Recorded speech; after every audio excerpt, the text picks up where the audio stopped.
Now to take a live look outside from the Mission Ridge camera on this Thursday afternoon. Let's get to meteorologist Clay Smith. And Clay, first day for the hurricane season to kick things off. Yeah, that's right. It's also the first day of meteorological summer, so a busy June 1 indeed. And here's a look at NOAA's 2023 outlook for hurricane season. So we're thinking about 12 to 17 named storms this hurricane season, which of course runs all the way until November 30th. 5 to 9 hurricanes and 1 to 4 major hurricanes. This doesn't necessarily mean these storms are going to make landfall, but it is going to be something that we monitor closely because a lot of people come to the beach this time of the year, go to the beach from the Tennessee Valley. We have about a 40% chance of a near normal season, and the first named storm will be Arlene. You can see the full list of the Atlantic Basin names for the year of 2023, and we have a little trouble brewing in the Gulf of Mexico. About a 50% chance of this low pressure becoming a named storm. Now, fortunately for us, this isn't going to impact our weather, but it is going to bring rain to portions of the Florida Peninsula, Florida Panhandle, and even all the way as far west as New Orleans and portions of coastal Mississippi and Alabama. So we'll watch this closely and keep you updated. But again, no implications to our weather, and we're having some really nice conditions so far. A little bit humid out there. Temperatures already in the mid to upper 70s area wide, 73 in the Blue Ridge, same for Dayton, 79 here in Chattanooga. So in the next couple of hours, the entire Tennessee Valley going to be in the 80s.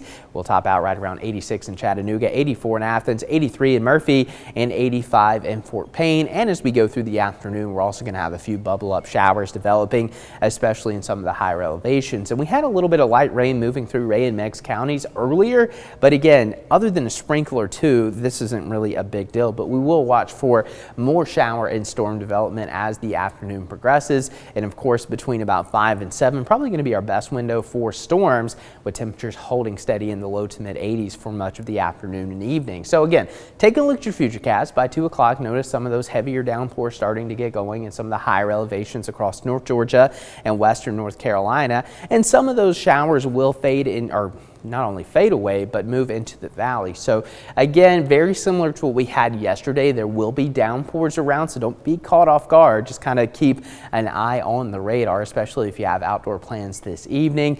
And as we go into the overnight hours, the cloud cover kind of dispersed a little bit. We'll have dry conditions. And then going into your Friday, much of the same. We're going to have a really dry start. It's going to warm up very quickly. In fact, we'll likely hit 90, and then we'll have a few spotty showers, primarily in the higher elevations as we go into your Friday, and then we'll enter more of a drying trend into your weekend. So again, potential rainfall over the next 5 days across the southeast, not going to be all that impressive. Again, there will be a couple of areas that get really heavy rain over the next couple of days, but you're going to have to get under one of those heavier downpours. And of course, it is the first day of June. We average about 4 inches of rain for the month. And here's a look at your average highs for the first day of June. 85, 64 by the end of June. That rises to 90 and 70.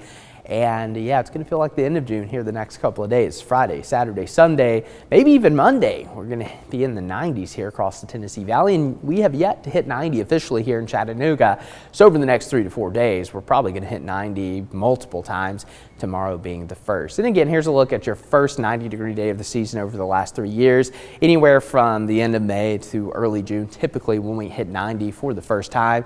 So we're right on a schedule. And of course, Riverbend is this weekend. It is going to be hot, so if you plan on taking part in the festivities, please stay hydrated, use that sunscreen, and we're going to keep that heat rolling all the way through the middle next week, Latrice. Okay, thank you there, Clay.